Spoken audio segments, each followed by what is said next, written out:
네, 여러분 반갑습니다. 5월 26일 월요일 헌법 1일째 시작하겠습니다. 저는 헌법을 강의하는 강성민 변호사입니다.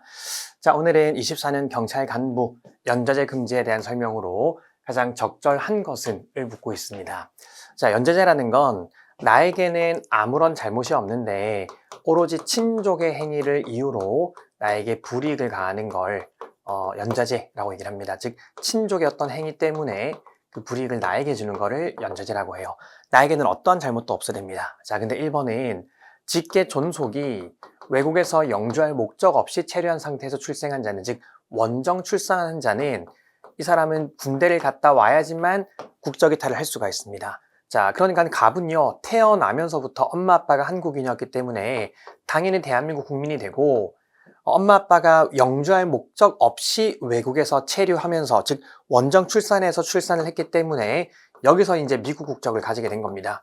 그렇기 때문에 대한민국 국적을 이탈하려면은 당연히 원칙대로 군대를 갔다 와야지만 병력 의무를 군대를 갔다 와야지만 국적 이탈을 할 수 있도록 하는 겁니다. 이거는 어떤 부모의 행위로 인해서 불이익을 주는 게 아니라 당연히 대한민국 국민으로서 해야 될 의무를 얘기를 하고 있는 거죠. 따라서 이런 것들은 연좌제 금지의 규율 대상이 아닙니다. 1번 틀렸고요. 자, 2번입니다. 고위공직자의 가족은 고위공직자의 직무와 관련하여 죄를 범한 경우에 수사처의 수사 대상이 되는데, 이는 헌법상 연좌제 금지에서 규율하고자 하는 것이다. 자, 이걸 이제 헷갈려하는 분들이 있는데, 자, 고위공직자가 있고 고위공직자의 가족이 있습니다. 그리고 고위공직자건 고위공직자의 가족이건 다 공수처의 수사를 받습니다. 자, 근데 만약에 이게 고위공직자가 범죄를 저질렀는데 가족을 수사를 하게 되면은 이거는 당연히 연좌제가 될 수가 있겠죠. 근데 지금은 이런 구조가 아니라 가족이 범죄를 저질렀을 때도 그 가족의 범죄에 대한 수사도 공수처에서 하겠다라는 거예요. 그러니까 이거는 고위공직자의 잘못 때문에 책임을 지우는 게 아니라 그냥 가족이 범죄 행위를 하면은 그 수사도 공수처에서 하겠다라는 거기 때문에 연좌제에서 규율하고자 하는 대상이 애초부터 아닌 겁니다. 2번도 틀렸고요. 자, 3번입니다. 학교 법인에 이사장이 있습니다. 그리고 학교에 교장이 있을 수가 있겠죠. 자, 그런데 이사장과 특정한 관계에 있는 사람은 학교장이 될 수가 없습니다. 여기서 이사장과 특정한 관계에 있는 사람은 누구를 말하는 거겠습니까? 주로 가족들을 말하겠죠.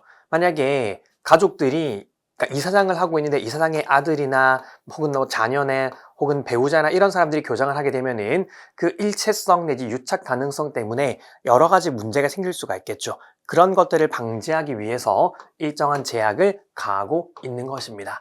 3번은 옳은 지문이고, 4번입니다. 자, 법무법인, 변호사들이 모이는 법무법인에는 3명의 변호사가 있습니다.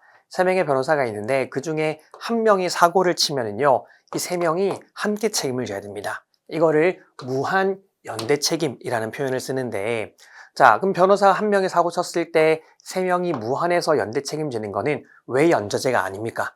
이들이 가족이 아니기 때문이죠. 가족이 아니기 때문에 연좌제 금지 원칙이 적용되지 않습니다. 그래서 정답은 3번이었는데요. 사실 이 경찰 간부 문제는 좀 생소하고 낯선 지문들 위주로 구성이 되어 있기는 합니다. 그래서 좀 기본적으로 연좌제에 대한 이해가 있어야지만 그걸 응용해서 풀 수 있는 문제였다라고 좀 생각이 들어요. 자, 여러분 오늘도 고생하셨고 저희는 내일 또 뵙도록 하겠습니다. 수고하셨습니다.